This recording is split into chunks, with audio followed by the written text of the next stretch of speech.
kaum muslimin jamaah Jumat yang dirahmati Allah Subhanahu wa taala, senantiasa kita bersyukur dan memuji Allah Azza wa Jalla atas limpahan rahmat dan karunia Allah, taufik dan hidayah dari Allah. Kita masih dapat melaksanakan ibadah kita kepada Allah, terutama di bulan yang mulia ini, yaitu bulan Zulqa'dah. Ini merupakan salah satu bulan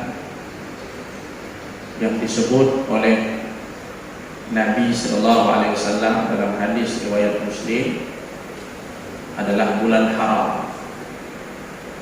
Dari 12 bulan yang telah Allah tetapkan sejak Allah menciptakan langit dan bumi, dari 12 bulan itu ada 4 bulan yang haram. Disebut dalam hadis itu bulan Zulqa'dah, Zulhijjah, Muharram, dan Rajab. Allah Subhanahu wa taala dalam surah At-Taubah menyatakan, A'udzu billahi minasyaitonir rajim. Inna 'iddatash syuhuri 'indallahi 12 syahran fi kitabillah yawma khalaqas samawati wal ardh minha arba'atun hurum dzalika ad-dinul qayyim fala tadhlimu fihinna anfusakum. Sesungguhnya bilangan bulan di sisi Allah ada 12 bulan sejak Allah menciptakan langit dan bumi, dan di antara 12 bulan itu ada 4 bulan yang haram. Kemudian Nabi menjelaskan di dalam hadisnya mana 4 bulan yang haram itu. Dan ini merupakan satu ketetapan dari agama yang lurus, agama Islam. Fala tazlimu fihinna anfusakum. Maka pesan Allah dalam ayat ini, janganlah sekali-kali kalian menzalimi diri kalian sendiri. Jangan sekali-kali berbuat zalim. Yang dimaksud dengan zalim di sini adalah segala bentuk dosa.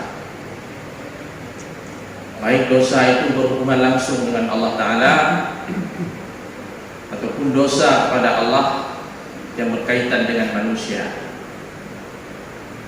Pada ayat ini Allah menegaskan jangan sekali-kali berbuat zalim.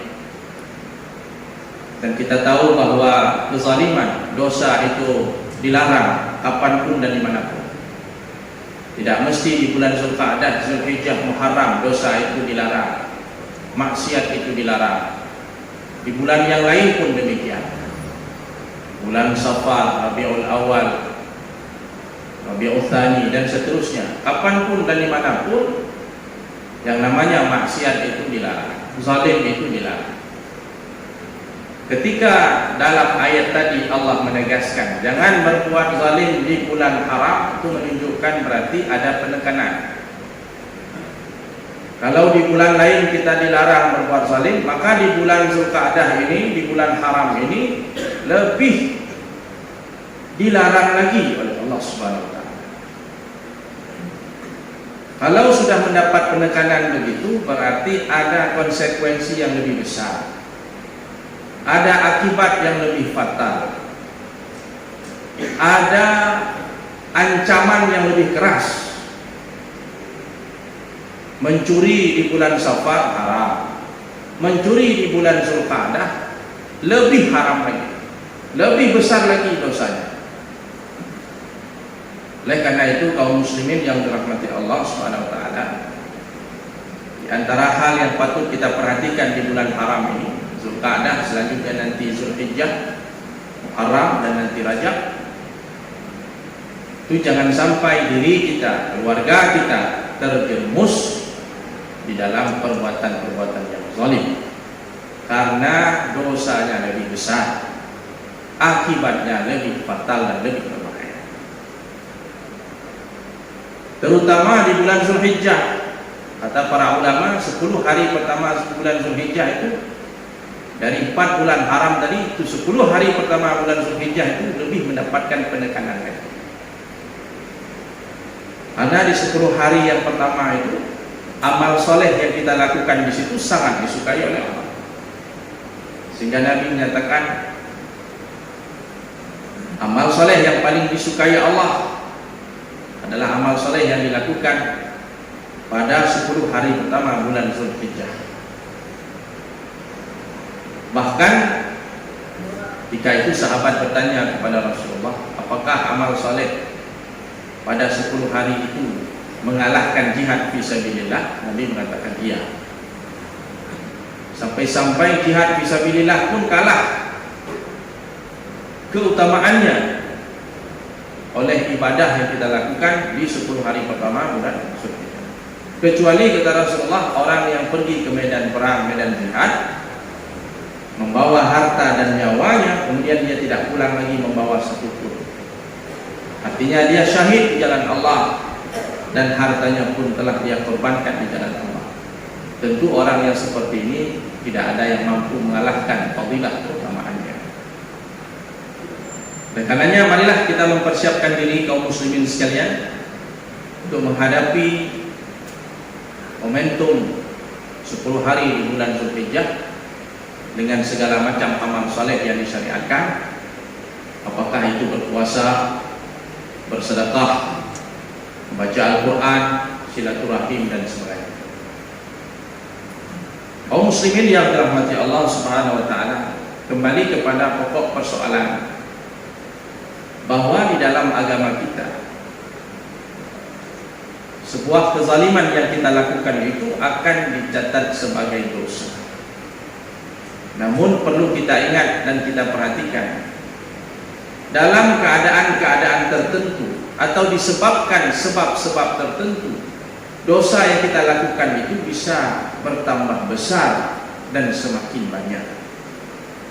Pada dasarnya ketika kita melakukan satu maksiat dicatat satu dosa. Tapi boleh jadi satu maksiat yang kita lakukan bisa beranak pinak, dosanya bisa bertambah-tambah, berlipat ganda. Satu dosa yang kita lakukan itu bisa menjadi lebih besar dan menjadi lebih berbahaya apabila terkait dengan sebab-sebab tertentu. Misalnya yang pertama tadi sudah kita singgung, dosa yang dilakukan di bulan haram lebih besar daripada dosa yang dilakukan di luar bulan haram. Kenapa? Karena ini ada kaitannya dengan kemuliaan zaman. Waktunya itu adalah waktu yang mulia. Bulan suci itu 4 bulan itu, hati-hati. Jadi ketika dosa dilakukan di bulan yang istimewa ini, dosanya semakin besar dan semakin berbahaya. Yang kedua, dosa seseorang itu bisa semakin besar dan semakin berbahaya apabila dosa itu dilakukan di tempat-tempat tertentu. Misalnya dalam kaitan ini bulan haji, dosa yang dilakukan di tanah suci, di Makkah, di Masjidil Haram, itu lebih besar daripada dosa yang dilakukan di tempat lain. Sehingga di dalam Al-Quran Allah Ta'ala menyinggung hal ini. Allah mengatakan, wa may yurid fihi bi ilhadin bi dhulmin nudhiqhu min adzabin alim. Barang siapa yang punya keinginan berbuat jahat di Masjidil Haram, di Makkah, tanah suci, berbuat kezaliman di sana, maka kami akan mengancamnya, merasakan untuknya azab yang pedih. Jadi baru niat saja, kata para ulama tafsir, baru niat saja kita berbuat jahat, berbuat zalim di tanah suci, itu sudah dapat ancaman keras dari Allah dengan siksaan azab yang pedih. Hati-hati seseorang melakukan kejahatan di tanah suci. Ribah yang dilakukan di sana berbeda dengan ribah yang dilakukan di tempat lain. Sebagaimana tanah suci itu, Masjidil Haram, salat kita di sana sama seperti 100.000 kali kita sholat di tempat lain. Jadi berbuat kebaikan, amal soleh pun dilipat gandakan. Tapi ingat, dosa dan maksiat dan kezaliman pun begitu.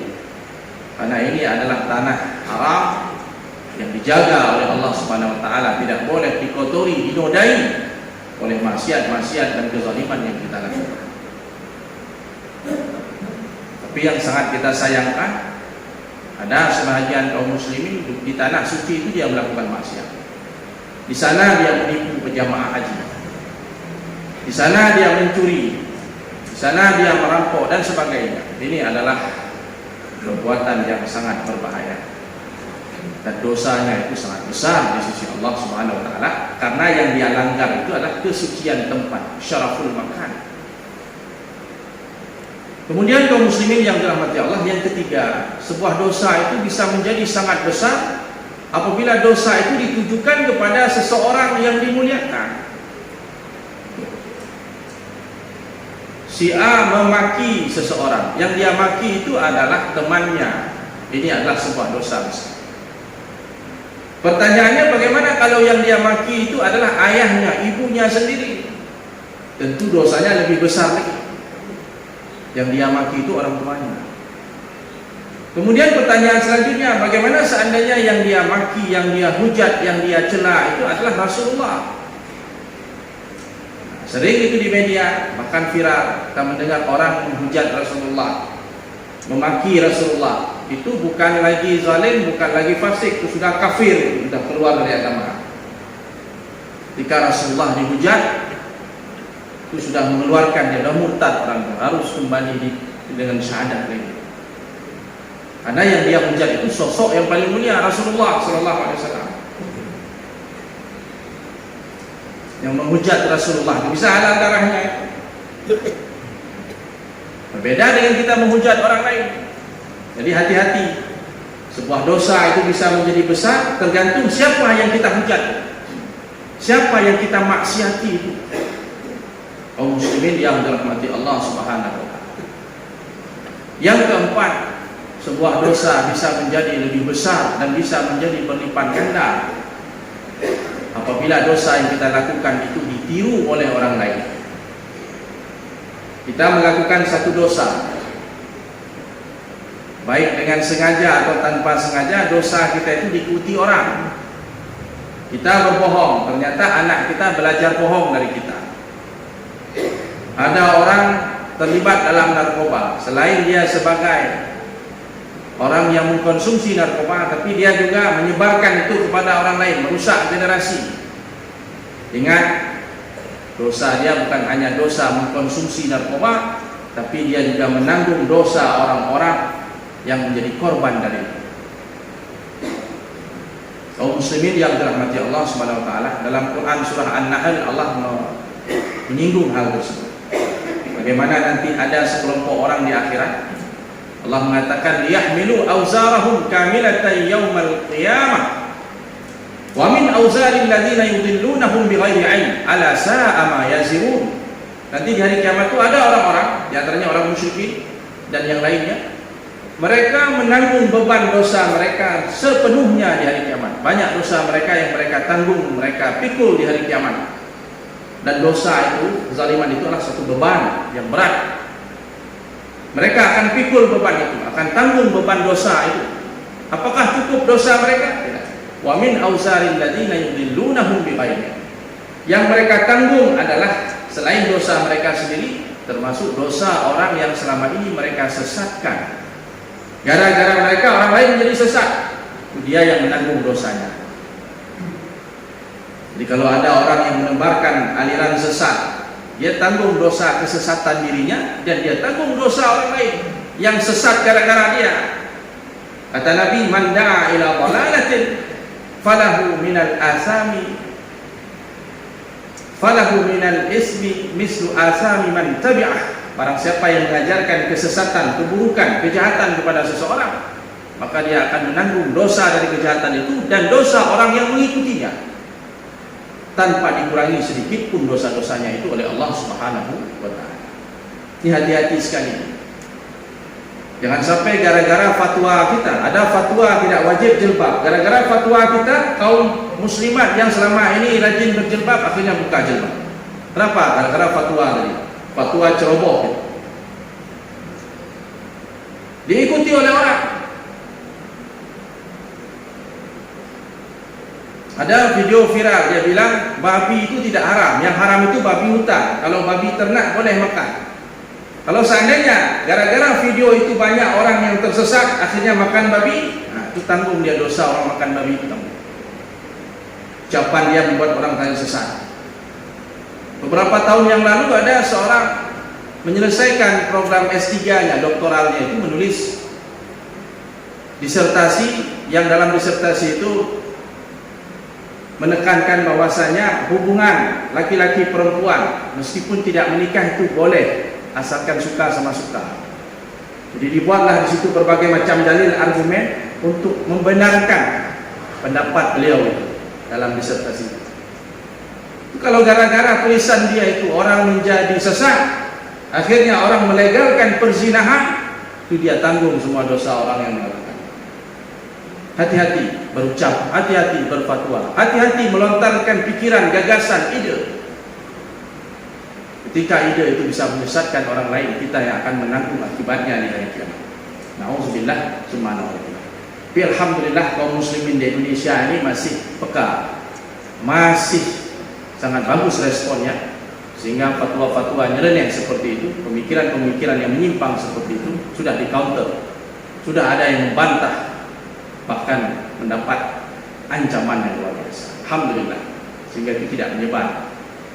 Kaum muslimin yang dirahmati Allah Subhanahu wa taala, marilah kita memperhatikan setiap ucapan kita, sikap kita, tingkah laku kita, jangan sampai perbuatan buruk, dosa tersebut semakin besar di sisi Allah disebabkan karena kita melanggar kemuliaan zaman, kemuliaan tempat, atau bahkan dosa itu ditiru, diikuti oleh orang lain, sehingga kita menanggung dosa, beban dosa, bukan hanya dosa kita sendiri, tapi dosa orang-orang yang tersesat diakibatkan pikiran-pikiran kita.